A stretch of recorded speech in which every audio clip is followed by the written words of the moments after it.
Thank you.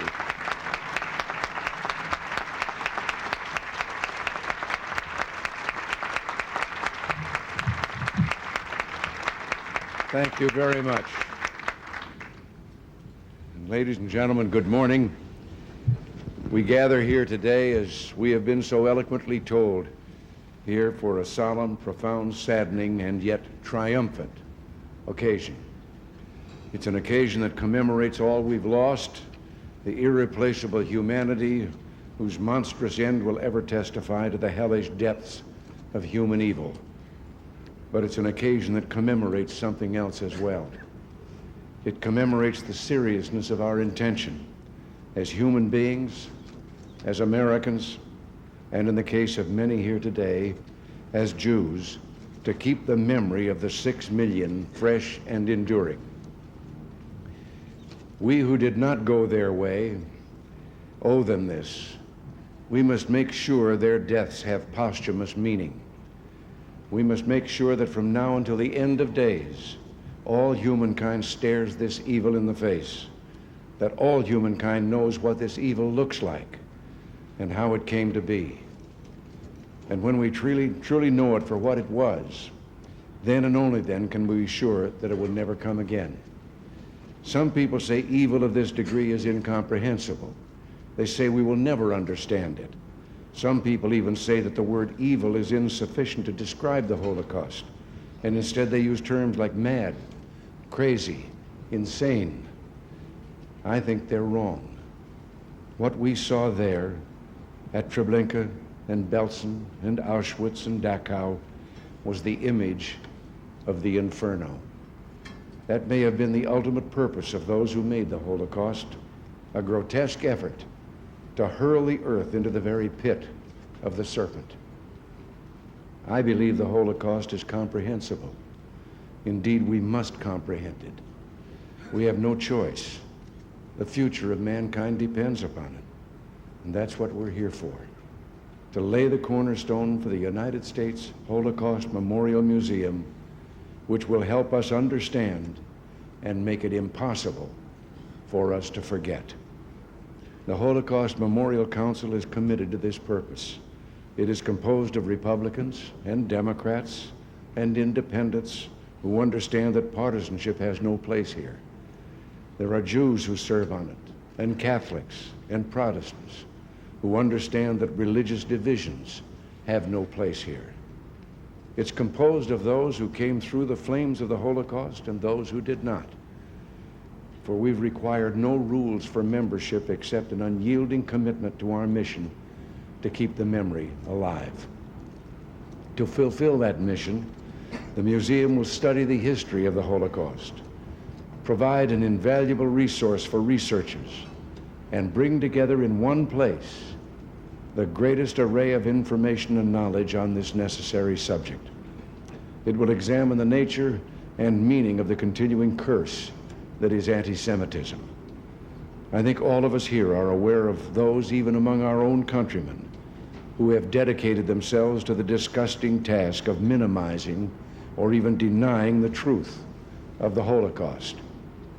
This act of intellectual genocide must not go unchallenged, and those who advance these views must be held up to the scorn and wrath of all good and thinking people in this nation and across the world. And yet, just as we must challenge it here at home, so too we must challenge anti-Semitism abroad. We know that in certain nations, an infamous and fraudulent document called the Protocols of the Elders of Zion is still being distributed and in some cases taught in school.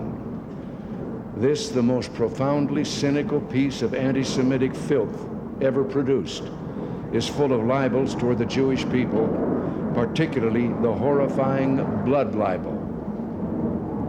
We must send the message out to all the world. A blood libel against the Jewish people is a blood libel against all humankind, and no decent person will stand for it.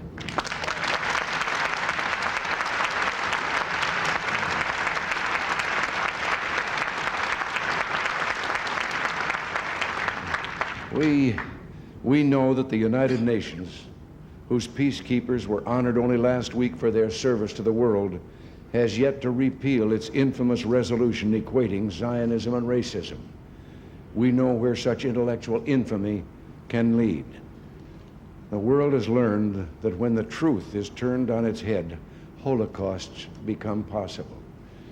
And there are the subtler forms of anti-Semitism.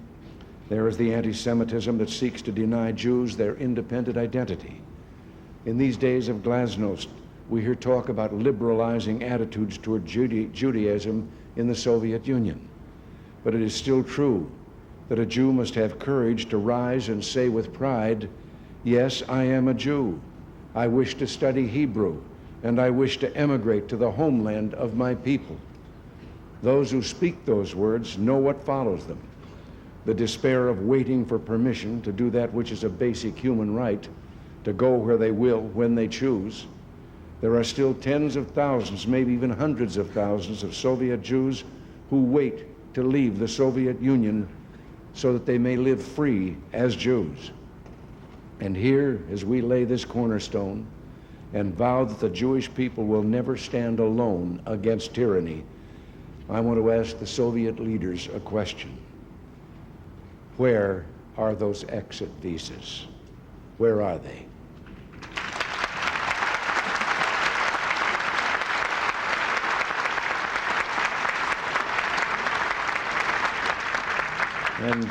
And you and I and all Americans of goodwill are united in the challenge I propose to the Soviet leaders today. I say, let these people go.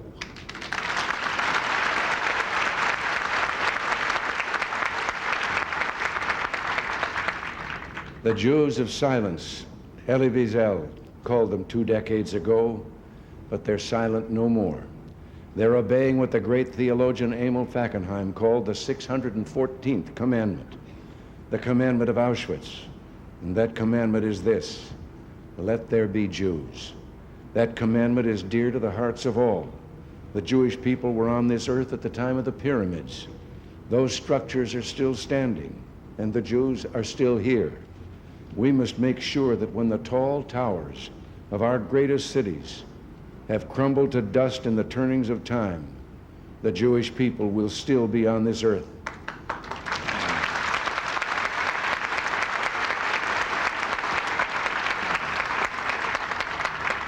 To cast their blessings and remind all of us that this world and the people who live upon it have a history and, yes, even a destiny. This week we celebrate one of the worst anniversaries of this century. Last Friday, 50 years ago, the European nations met in Munich and accommodated the expansionist designs of Adolf Hitler. Prime Minister Neville Chamberlain returned to Britain and proclaimed that he had brought peace for our time. And 11 months later, the Nazi tanks rolled into Poland and the war began. With the invasion of Poland, the West awoke, may God be thanked, and the Nazis were finally defeated. But what cost? At what cost? Even to think about the cost makes sleep impossible. Had the West awakened to the meaning of Hitler, would those dead be with us today? Would there even be a need for this museum? It's a question without an answer. But we must never allow ourselves to have to ask that question again. American troops who liberated the concentration camps saw things no human eyes should ever see. But if we in America remain strong, if we hold fast and true to the conviction that, yes, there are things worth fighting for, there are things worth dying for, and we will heed the call if we must, humans will never suffer so, nor will others be called upon to save them from such suffering. Before I go, I'd like to tell those of you who do not know it already about a song that was sung in the camps. It was a Yiddish song, and like many of the camp ballads, it was not about the hunger and the torture and the dying, but about the coming of the Messiah. What will happen, the psalm asks, when the Messiah comes? And the answer is, when the Messiah comes, we'll have a banquet. And the banquet the song describes is no ordinary repast. For at that messianic banquet, the guest will eat of the creature called the Leviathan, and will drink the finest and sweetest wines. And they will sit and watch while Miriam the prophetess dances for their entertainment. And then they will sit and listen as King David plays songs for them on his harp. And they will sit and listen to a lecture given by the wisest of men, King Solomon. And they will sit and study the Torah with Moses. I hope you'll forgive me if I say that I believe those who perished in the Holocaust have, after long suffering, attended that banquet. I cannot imagine our Lord would deny their request. We here will inscribe their names in human memory and pray that God may bless us all.